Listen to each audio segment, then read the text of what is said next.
Hi dears, Anu's കിച്ചണിലേക്ക് വീണ്ടും സ്വാഗതം. ഇന്നത്തെ റെസിപ്പി സൂപ്പർ ടേസ്റ്റി ആയിട്ടുള്ളൊരു സ്നാക്കാണ്.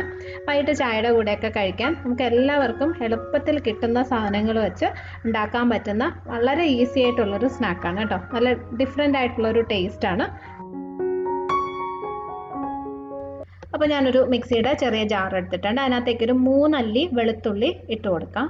ചെറിയ അല്ലി ആയതുകൊണ്ടാണ് 3 എണ്ണം എടുത്തിരിക്കുന്നത് കേട്ടോ. വലിയ വെളുത്തുള്ളി ആണെങ്കിൽ 2 എണ്ണമൊക്കെ ഇട്ടാൽ മതി. പിന്നെ ഒരു ചെറിയ സവോളയുടെ പകുതിയാണ് എടുത്തിരിക്കുന്നത്. ഒത്തിരി സവോള വേണ്ട, ചെറുതിൻ്റെ പകുതി അത്രയും മതി.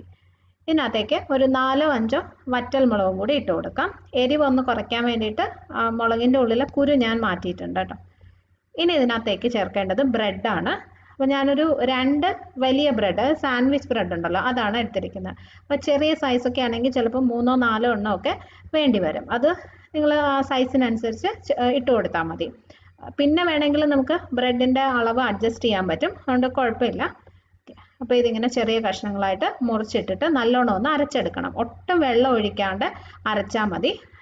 വെള്ളം ഒഴിക്കേണ്ട ആവശ്യം വരത്തില്ല, അല്ലാതെ തന്നെ അരഞ്ഞു കിട്ടും. അപ്പോൾ എല്ലാം കൂടി ഇതുപോലെ അരച്ചെടുത്തിട്ടുണ്ട്. അപ്പോൾ കണ്ട ഒരു തേങ്ങാ ചമ്മന്തി ഒക്കെ കൂട്ടിയിരിക്കും കേട്ടോ, അതുപോലെ ഒരു ഡ്രൈ ആയിട്ടാണ് ഉള്ളത്. ഇത് നമുക്ക് ഒരു ബൗളിലോട്ട് ഇട്ട് കൊടുക്കാം. ഇനി ഇതിനകത്ത് ചേർക്കേണ്ടത് ഉരുളക്കിഴങ്ങാണ്.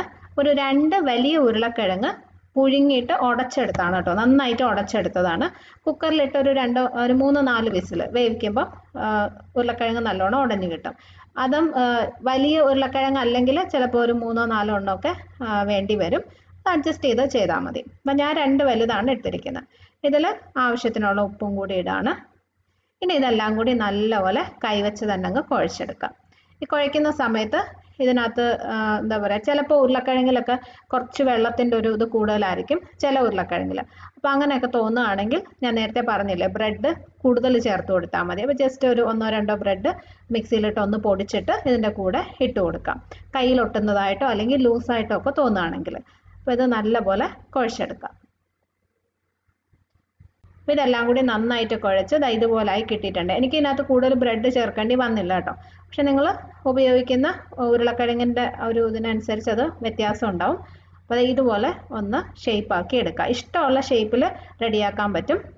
ഓക്കെ, അഥവാ കയ്യിൽ ഒട്ടുന്നതായിട്ട് തോന്നുകയാണെങ്കിൽ ചെറുതായിട്ടൊന്ന് വെള്ളത്തിൽ മുക്കിയിട്ട്, കൈ ഒന്ന് വെള്ളത്തിൽ മുക്കിയിട്ട് ഷേപ്പാക്കി എടുത്താൽ മതി. ഇനി ഇത് ഫ്രൈ ചെയ്യാനായിട്ട് ഒരു കോട്ടിംഗ് വേണം. അതിനായിട്ട് ഒരു ബൗളിൽ ഒരു 1/4 കപ്പ് മൈദ എടുക്കുകയാണ്. ഇതിനകത്തേക്ക് ആവശ്യത്തിന് വെള്ളം ഒഴിച്ചിട്ട് ഒന്ന് കലക്കിയെടുക്കാം.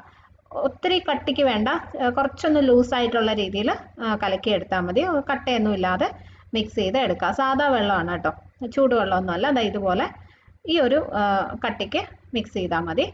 ഇതിനകത്തേക്ക് ഒരല്പം ഒരു 1/4 ടീസ്പൂൺ ഉപ്പും കൂടി ഇട്ട് കൊടുക്കാം, ജസ്റ്റ് ആ ഒരു ടേസ്റ്റിന് വേണ്ടിയിട്ട്. നന്നായിട്ട് മിക്സ് ചെയ്ത് വെച്ചു.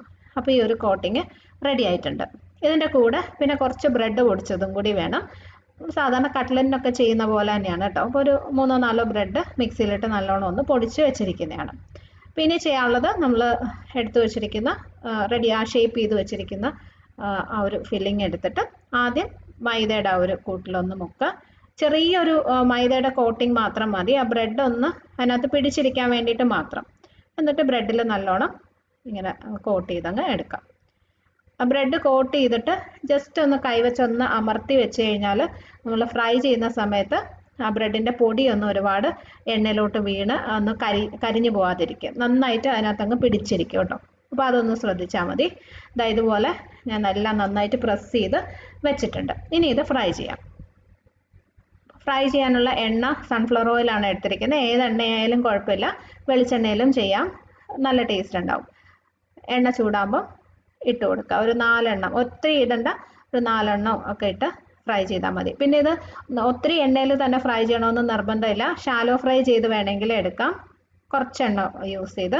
അപ്പോൾ അത് നിങ്ങളുടെ ഇഷ്ടമാണ്. കാരണം ഇത് ഒരുപാട് വേവാനൊന്നുമില്ലല്ലോ, ബ്രെഡും ഉള്ളിൽ വേവിച്ച ഉരുളക്കിഴങ്ങും ഒക്കെ അല്ലേ. അപ്പോൾ അതുകൊണ്ട് ജസ്റ്റ് 2 സൈഡും ഒന്ന് ബ്രൗൺ ആവുന്നത് വരെ മാത്രം ഫ്രൈ ചെയ്താൽ മതി. അപ്പോൾ ഇടയ്ക്കിടയ്ക്ക് ഇങ്ങനെ തിരിച്ചും മറിച്ചും ഇട്ട് ബ്രൗൺ കളർ ആക്കി എടുക്കാം. അപ്പോൾ ഇത് റെഡി ആയിട്ടുണ്ട്, നമുക്ക് എണ്ണയിൽ നിന്ന് മാറ്റാം. അപ്പോൾ ഇതുപോലെ തന്നെ ബാക്കിയിരിക്കുന്നതും ഫ്രൈ ചെയ്തെടുക്കാം. ഒരു കാര്യം ശ്രദ്ധിക്കാനുള്ളത്, ഇതിനകത്ത് ഉപയോഗിക്കുന്ന ബ്രെഡ് കുറച്ച് നല്ല ക്വാളിറ്റി ബ്രെഡ് എടുക്കാനായിട്ട് ശ്രദ്ധിക്കണം കേട്ടോ. നല്ല സാൻഡ്വിച്ച് ബ്രെഡോ അല്ലെങ്കിൽ മിൽക്ക് ബ്രെഡോ ഒക്കെ എടുത്തു കഴിഞ്ഞാൽ അതാണ് കൂടുതൽ ടേസ്റ്റ്.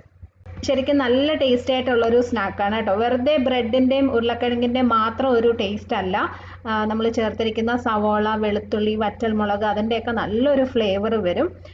സാധാരണ ഒരു കട്ട്ലറ്റ് ഒന്നും കഴിക്കുന്ന ഒരു ടേസ്റ്റ് അല്ല കേട്ടോ. നിങ്ങൾ എന്തായാലും ട്രൈ ചെയ്ത് നോക്കണം, എല്ലാവർക്കും ഇഷ്ടാവും. ടൊമാറ്റോ കെച്ചപ്പിൻ്റെ കൂടെ അല്ലെങ്കിൽ വെറുതെ കഴിക്കാനും നല്ലതാണ്. ഉണ്ടാക്കി നോക്കിയിട്ട് അഭിപ്രായം അറിയിക്കണം. റെസിപ്പി നിങ്ങൾക്ക് ഇഷ്ടമായെങ്കിൽ ലൈക്ക് ചെയ്യാനും ഷെയർ ചെയ്യാനും കമൻറ്റ് ചെയ്യാനും മറക്കരുത്.